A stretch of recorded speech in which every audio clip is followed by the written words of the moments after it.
चुनाव में कांग्रेस को सपोर्ट कर रहा हूँ इस बार। वो अच्छा, इस बार मतलब इससे पहले आप भाजपा को सपोर्ट कर रहे हैं? हाँ, भाजपा को सपोर्ट किया था, वोट भी किया था। वजह क्या है? वजह है कि क्योंकि भाजपा सिर्फ मुद्दों से भटकाती है जनता को। वो सिर्फ हिंदू मुस्लिम करती है और रोजगार, स्वास्थ्य, शिक्षा पे बात नहीं करती है।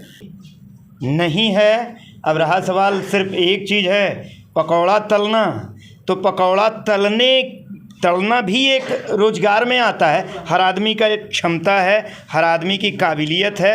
अपने काबिलियत के हिसाब से हर आदमी को काम मिल रहा है, काम करना चाहिए। हम घर बैठे बैठे ही चाहें कि हमें रोजगार में जो हमारी जो वर्तमान सरकार है वो जिस तरीके से हिंदू मुस्लिम करते हैं, जिस तरीके से मुद्दे को बढ़ावा देते हैं, एक सोचनीय विषय है कि आखिर में हम हर चुनाव पे देखते हैं कि मंदिर मस्जिद का जो एक नया प्रोटोकॉल।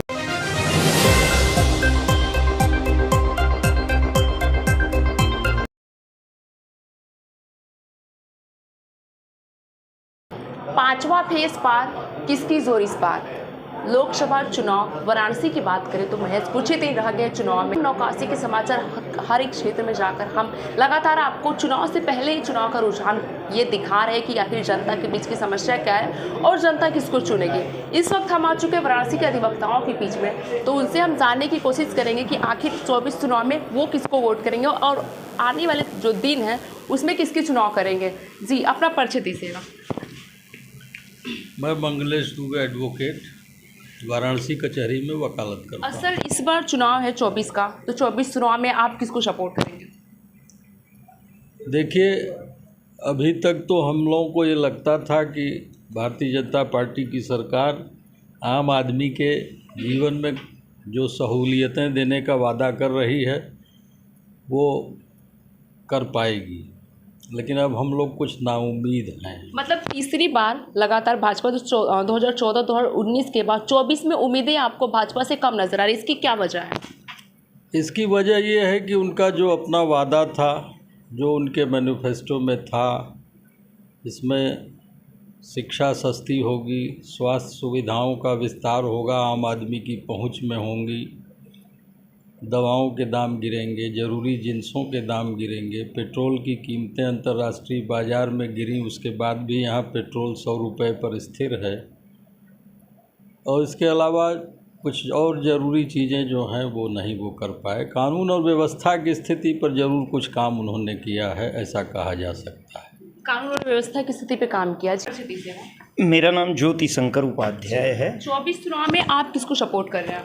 निश्चित रूप से भाजपा को, और इसलिए भाजपा को करेंगे कि कुछ लोगों को, जो बहुत कम है संख्या में, उनको पेट्रोल दिख रहा है, यहाँ का विकास नहीं दिख रहा है, सड़कें नहीं दिख रही है, इंफ्रास्ट्रक्चर नहीं दिख रहा है, समाज में आयुष्मान नहीं दिख रहा है, गरीबों का मदद नहीं दिख रहा है। बहुत सारी चीज़ें हैं जो समाज में सरकार ने किया है और जो कुछ अभी बचा है करने के लिए उसको कर रही है सरकार। माफियागिरी ख़त्म हुआ है, समाज में बहुत सारी चीज़ें स्थिर हुई हैं। सिर्फ तेल को लेके तो नहीं कहा जा सकता, क्योंकि कहीं न कहीं से कुछ चीज़ें लेके सरकार को भी रुपए की ज़रूरत है देश के विकास के लिए, इंफ्रास्ट्रक्चर के लिए। वो सारी चीज़ें हो रही हैं, सरकार बनेगी, संख्या बल ज़्यादा होगा और भाजपा 400 प्लस। अच्छा, जैसे बेरोजगारी का एक अहम मुद्दा इस वक्त भाजपा के सामने है, तो आपको लगता है कि बेरोजगारी 24 चुनाव का एक मुद्दा है, जैसा कि आप भाजपा को सपोर्ट कर रहे हैं? मैं बताऊं, लोग अगर बेरोजगारी को सरकारी नौकरी से जोड़ते हैं तो निश्चित रूप से बेरोजगारी कहेंगे, क्योंकि बेरोजगारी सिर्फ सरकारी नौकरी से नहीं आती। आज आपको काम की कमी नहीं है, काम सबके पास है, वह व्यक्ति काम नहीं कर पा रहा है जो अपने क्षमता से ज़्यादा काम या उच्च काम पाने की लालसा रखा है या सरकारी नौकरी की इच्छा रखा है। बहुत सारी मल्टीनेशनल कंपनी हैं, नेशनल कंपनी हैं, इंफ्रास्ट्रक्चर के क्षेत्र में काम है, हर जगह काम है। कोई बेरोज़गार बेकार नहीं है। बेकार बेरोज़गार वही व्यक्ति है जो सिर्फ बैठ के भाषण दे रहा है, निठल्ला बैठा है, काम नहीं करना। अभी हाल ही में यूपीपी का पेपर आया, लीक का भी मामला सामने आया, उसमें भी देखा है तो कई रोजगार जो युवा थे, कई सालों से तैयारी किए थे, उनके उम्मीदों पर भी पानी फेरा गया है। कुछ चीज़ें हैं जो लीकेज हुई है, वो एक सिस्टम है, सिस्टम में दोष है, उसको पूरा करने का, उसको समाप्त करने का प्रयास किया जा रहा है, होगा, सरकार करेगी। जी, अपना परिचय दीजिएगा। मैं संजय लालवानी, 24 चुनाव में आप किसको सपोर्ट करेंगे? निश्चित तौर पे जो मन बनाया गया है, जो विचारें होंगी, जिस तरीके के जो चुनाव होंगे उनको सपोर्ट किया जाएगा और उनको बहुमत से जिताया जाएगा। मतलब आप अभी खुल के सपोर्ट नहीं कर रहे हैं कि किसका आप सपोर्ट कर रहे हैं? एक्चुअली में जो हमारी जो वर्तमान सरकार है वो जिस तरीके से हिंदू मुस्लिम करते हैं, जिस तरीके से मुद्दे को बढ़ावा देते हैं, एक सोचनीय विषय है कि आखिर में हम हर चुनाव पे देखते हैं कि मंदिर मस्जिद का जो एक नया प्रोपेगेंडा फैलाया जाता है। सरकार को 3 चीज़ों पे ध्यान देना चाहिए, स्वास्थ्य, शिक्षा और रोज़गार पे। तो अगर हम रोज़गार में बात करें, जब भी उनकी वैकेंसी निकलती है, आप देख लीजिए, 10 साल की बात नहीं छोड़ी, उससे पहले भी, लेकिन 10 साल की मैंने बात कर ली केंद्र से, तो कोई भी वैकेंसी उनकी हाई कोर्ट से होके गुजरी है। उसके बाद भी पेपर लीक जैसे मामले आए दिन आपके सामने आते हैं। आप कहते हैं कि माफियागिरी, गुंडागर्दी कम हो गई है, तो मुझे लगता है कि जो सत्ताधारी पार्टियों में शामिल हो जाते हैं उनकी जो है वो चीज़ें ख़त्म हो जाती है, माफियागिरी, और जो नहीं शामिल होते हैं उनका जो है आपके हश्र आपके सामने है। तो आपके हिसाब से बेरोजगारी है इस सरकार में? बेरोजगारी तो भाई, आप पकौड़े बेचिए तो आप बेरोजगार नहीं हैं, आप अंडे बेचिए। तो हमारे कहने का मतलब है कि अभी हाल फिलहाल का मामला मैं आपको बता दूं कि जिस तरीके से जो घोटाले हो रहे हैं, मैं एविडेंस भी दे दूंगा आपको कि स्कॉलरशिप आती है। आज स्कॉलरशिप का आलम यह है कि बच्चों तक स्कॉलरशिप नहीं पहुंच रही है, चेयरमैन साहब तक पहुंच जा रही है, वहीं से सारी स्कॉलरशिप अपने जेब में चली जा रही है। और साफ साफ वो रिकॉर्डिंग में ये बोल रहे हैं कि भाई हम लोग कॉलेज तो उसी पे चल रहा है। आपके पास कोई नीति नहीं है, आपके पास सरकारी टीचर हैं, आपके पास सरकारी विद्यालय हैं, उनको डेवलपमेंट करिए। केजरीवाल कहीं ना कहीं अच्छा काम कर रहे थे कि जितनी तारीफ़ की जाए, मैं दिल्ली नहीं गया हूँ, लेकिन कभी कभी दिल्ली वालों से बातचीत हो जाती है, क्योंकि हमारे यहाँ रेडीमेड का व्यापार है, तो कभी कभी बातचीत हो जाती है। तो बताते हैं कि उनसे वो लोग संतुष्ट हैं। किन मुद्दों पर? 200 यूनिट तक का बिजली अगर उन्होंने फ्री दिया, फ्री देना एक एहसान करना होता है, तो मैं नहीं सोचता कि फ्री करिए, लेकिन कम से कम ऐसी महंगाई मत करिए कि सामान्य जो जनमानस हैं वो टूट जाएँ। और जब वो टूटेंगे तो उनके पास एक ही विकल्प होगा कि वो कहीं ना कहीं दहशतगर्दी में शामिल होंगे, आपकी हमारी चेन स्नैचिंग करेंगे, लूट करेंगे।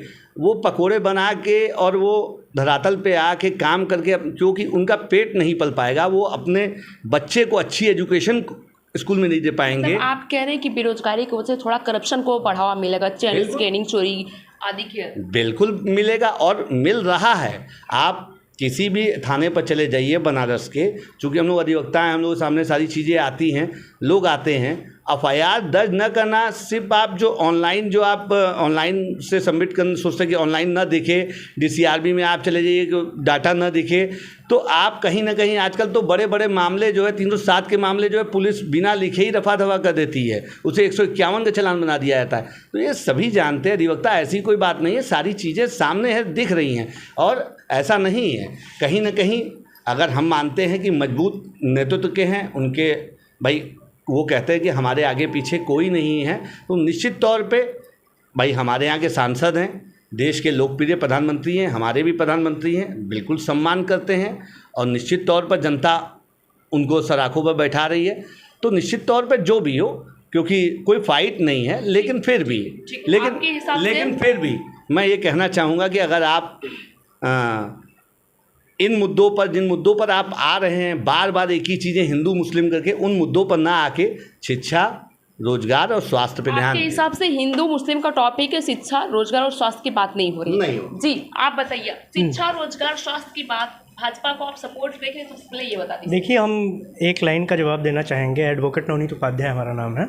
हम शुरू से कांग्रेसी रहे हैं और हमारा पूरा परिवार कांग्रेस में, हम लोग शुरू से कांग्रेस को सपोर्ट करते हैं जब से मैं जानने लायक हुआ हूँ। जी, तो भाजपा की बात हमसे ना की जाए वही सही है, बस, और कुछ नहीं कहना। मतलब आप भाजपा से कोई संबंध नहीं रखते हैं। ठीक, अपना परिचय दीजिएगा। रितेश कुमार एडवोकेट। आप 24 चुनाव में किसको सपोर्ट कर रहे हैं? मैं 24 चुनाव में कांग्रेस को सपोर्ट कर रहा हूँ इस बार। वो अच्छा, इस बार मतलब इससे पहले आप भाजपा को सपोर्ट कर रहे हैं? हाँ, भाजपा को सपोर्ट किया था, वोट भी किया था। वजह क्या है? वजह है कि क्योंकि भाजपा सिर्फ मुद्दों से भटकाती है जनता को, वो सिर्फ हिंदू मुस्लिम करती है और रोजगार, स्वास्थ्य, शिक्षा पे बात नहीं करती है। अगर भाजपा किसी भी प्रवक्ता को बैठाकर अगर डिबेट कर दिया जाए कि अगर वो रोजगार, स्वास्थ्य और शिक्षा पे अगर बात करे तो वो विफल हो जाएंगे, क्योंकि मोदी जी ने काफ़ी वादा किया है 2 करोड़ हर साल में रोजगार दूंगा, वो उनका विफल रहा। स्वास्थ्य मैं सस्ती और अच्छी स्वास्थ्य दूंगा, वो भी विफल रहा। मैं सस्ती और अच्छी एजुकेशन दूंगा, वो भी विफल रहा। तमाम आपके लिए मोदी जी के तमाम वादे विफल। अभी मीडिया से बातचीत करते हुए अखिलेश यादव से जब पूछा गया तो उन्होंने बोला मैं सारी सीट जीत रहा हूँ, एक सीट को छोड़ के। जब उनसे पूछा गया कौन, तो बोले क्योटो।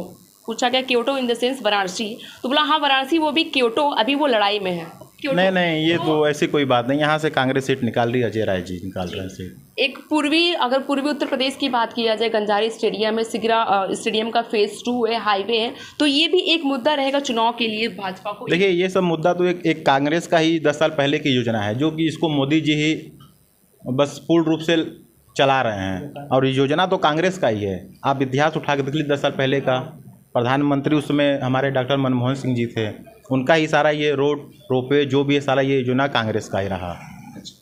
जी, आप ये एक सवाल करना था कि मतलब भाजपा से आप सपोर्ट कर रहे हैं, तमाम अधिवक्ताओं का जो अभी धरना था उसके बाद भी जो है कि एडवोकेट प्रोटेक्शन बिल पारित नहीं हुआ, तो ये भी 24 चुनाव का एक मुद्दा रहेगा एडवोकेट्स लोगों के लिए। ऐसा कोई मुद्दा हमें तो नहीं दिख रहा है कि एडवोकेट्स इस मुद्दे पर हैं कि एडवोकेट्स प्रोटेक्शन एक्ट यूपी में लागू होगा तभी हम बीजेपी को वोट देंगे। ऐसा न तो कहीं दिख रहा है, न कहीं बोला जा रहा है। कुछ लोग अगर इसको बोल दें तो ये कोई मुद्दा नहीं है। और बेरोज़गारी नहीं है। अब रहा सवाल सिर्फ एक चीज़ है, पकौड़ा तलना, तो पकौड़ा तलना भी एक रोज़गार में आता है। हर आदमी का एक क्षमता है, हर आदमी की काबिलियत है, अपने काबिलियत के हिसाब से हर आदमी को काम मिल रहा है, काम करना चाहिए। हम घर बैठे बैठे ही चाहें कि हमें रोज़गार मिले तो नहीं मिलेगा। आज देश में किसी भी व्यक्ति को खाने के बारे में नहीं सोचना है, खाने के लिए मिल रहा है, जीने के लिए मिल रहा है, दवा मिल रहा है, गैस मिल रहा है, सारी चीज़ें मिल रही हैं उनको। इसके बाद भी अगर कुछ लोग हैं जो कह रहे हैं, और विपक्षी पार्टियां, अच्छा एक ये भी जैसा कि इन्होंने कहा हिंदू मुस्लिम एक टॉपिक भाजपा लेकर चलती है, गलत बात है। कांग्रेस तुष्टीकरण से उसका शुरुआत ही हुआ है, तुष्टीकरण से चली है। यहाँ सारे लोगों को, चाहे हिंदू हो या मुसलमान हो, सारे लोगों को समान दृष्टि से देखा जा रहा है। सारे लोगों को सुविधाएं एक समान रूप से दी जा रही है। इसमें जाति या धर्म के आधार पर कोई भेद नहीं हो रहा है। तो अगर इसमें किसी को दिख रहा है तो वो उसकी समस्या है, कहीं कोई हिंदू मुस्लिम नहीं हो रहा है। तो यहाँ के लगभग 95% अधिवक्ताओं की अगर बात करें तो वो भाजपा के अगेंस्ट है। उनके हिसाब से ये कहा जा रहा है कि जो भाजपा हिंदू और मुस्लिम का लेकर टॉपिक चलती है, और बेरोजगारी, महंगाई, भ्रष्टाचार काफ़ी बढ़ा हुआ है। ऐसे तमाम चुनावी चक्कर हम आपके साथ साझा करते रहेंगे। वाराणसी से महेश मेहता, आप देख रहे हैं नौकासी समाचार, शहरी जन की आवाज़ नौकासी समाचार। ऐसे तमाम खबरों के लिए बने रहिए हमारे साथ।